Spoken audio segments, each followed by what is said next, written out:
Healing is a non-linear journey, and I find that when we do the inner work, when we take the time to get to know ourselves better, to build more awareness around our thoughts, our habits, our patterns, we are able to align more to our truest selves, to our higher selves.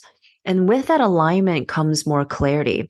When people get readings from me, they ask me, like, what can I do? And yes, I can tell you all these astrological insights, but you also need to feel things from the inside out. And part of what I share in a reading is to help you uncover, discover these blocks that are holding you back. I've really found astrology to be quite a powerful tool for personal and professional development, introspection, and you really need to know yourself, trust yourself, believe in yourself when you are at a crossroads in your career.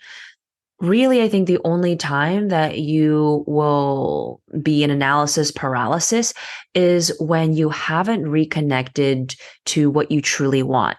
And we're constantly changing all the time. And so it's very important for you to check in with yourself often of, is this what I want? Is this aligned with my values? Have my values changed? And throughout your healing journey, just living life, you will start to see parts of you more clearly and understand, what things you want to keep and what things you want to leave behind. An example for myself is I've really been kind of holding on to old parts of me that I know that don't serve me, but because I have this habit, I just can't seem to let it go. And that habit is just kind of like filling my plate up and not giving myself enough rest and always doing, doing, doing rather than being. There are times that I'm better at kind of letting things flow and not stacking my calendar. And there are times like right now, there's just so much to get done. And I feel like I have to kind of continue the momentum and just balancing personal things and professional things. At the end of the day, I feel exhausted. And that's not really beneficial to anyone, and especially me. And so this is a pattern that I'm truly now really, really realizing and understanding because I have that awareness. Before, it was just, I just didn't get as tired as much, honestly, from doing all these things. Or maybe I did and I just didn't realize. And that could have attributed to why I got sick a lot. I always had a cold. And so it really was an opportunity these last few months for me to understand, okay, what needs my attention and what parts of me need to heal. So I feel like I don't need to continue to give and do, when it really doesn't serve me. And that really goes back to a specific placement called Chiron. Chiron is the wounded healer, and it is one of the placements that help you understand where you have some stickiness, some challenges, and a lot of this is generational. It's karmic.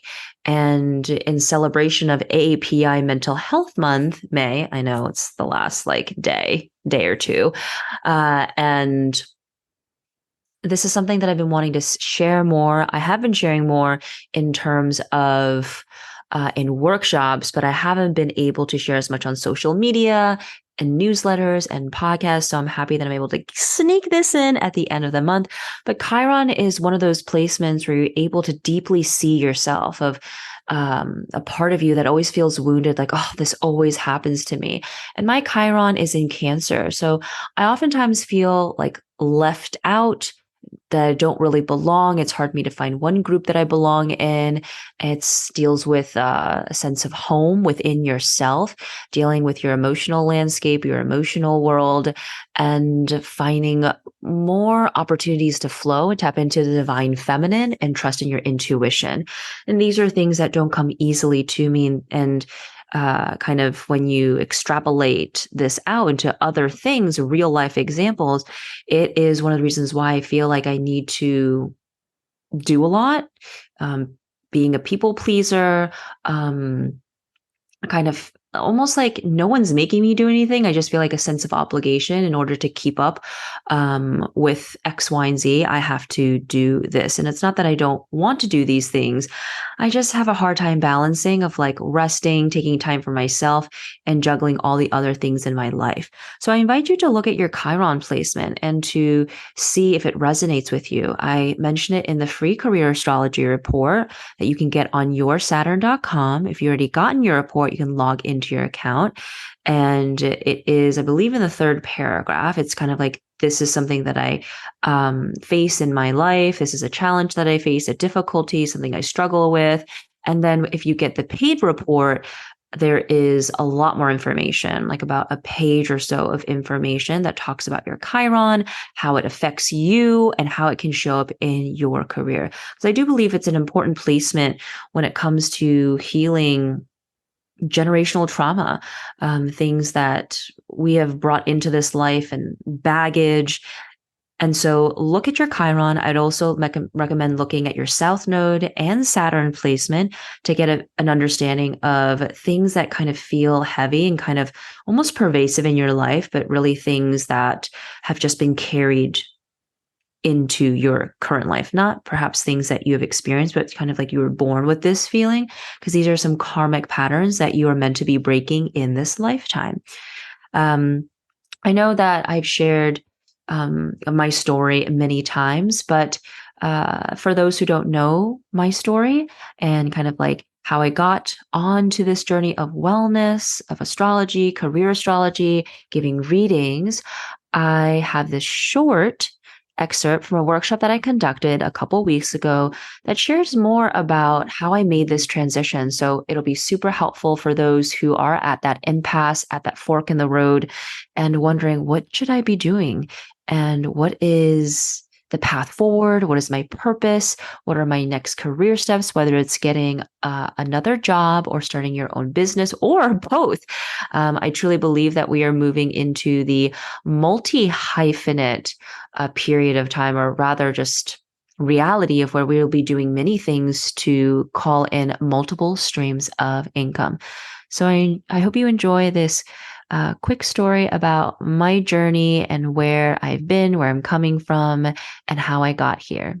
Enjoy.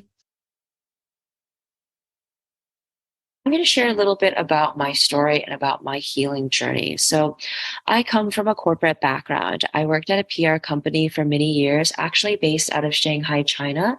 I went there right after school and spent about 6 years working there, traveling all over the place, seeing clients across China, across the Asia Pacific region.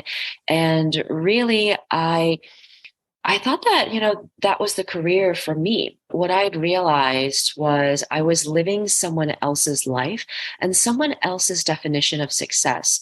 I was really lucky in terms of my parents never really forced a specific job on me. And it wasn't really until my late 20s when I had an existential crisis, also in astrology known as your Saturn return, which we experience in our late 20s and mid to late 50s. That was when I realized I was like, I don't want to be doing what I'm doing, but I also don't know really who I am. If you were raised by immigrants, I'm first generation Chinese American, and we never really talked about specific values and really didn't really develop a strong sense of self. And it was very interesting growing up in America, where so much of the outside world, American culture is very individualistic, but at the home, it's very collectivist.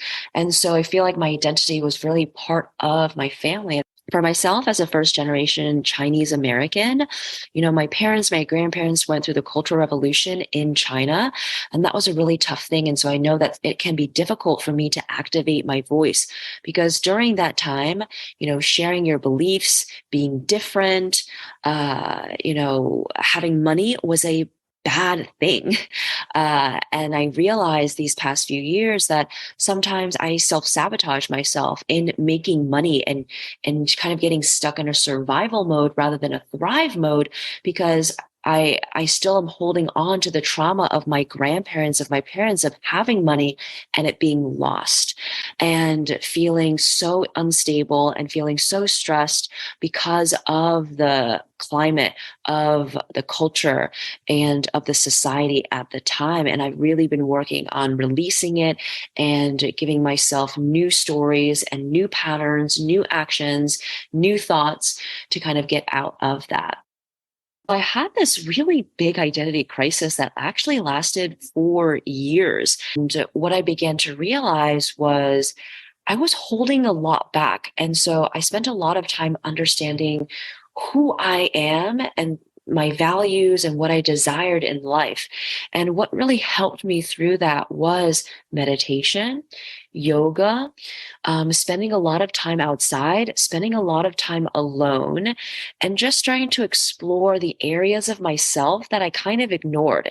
I like to say that oftentimes we are dragging our bodies along and not being in our bodies, but with our bodies. And the body has a lot of powerful ways to show us the right next steps forward and what we need to focus on.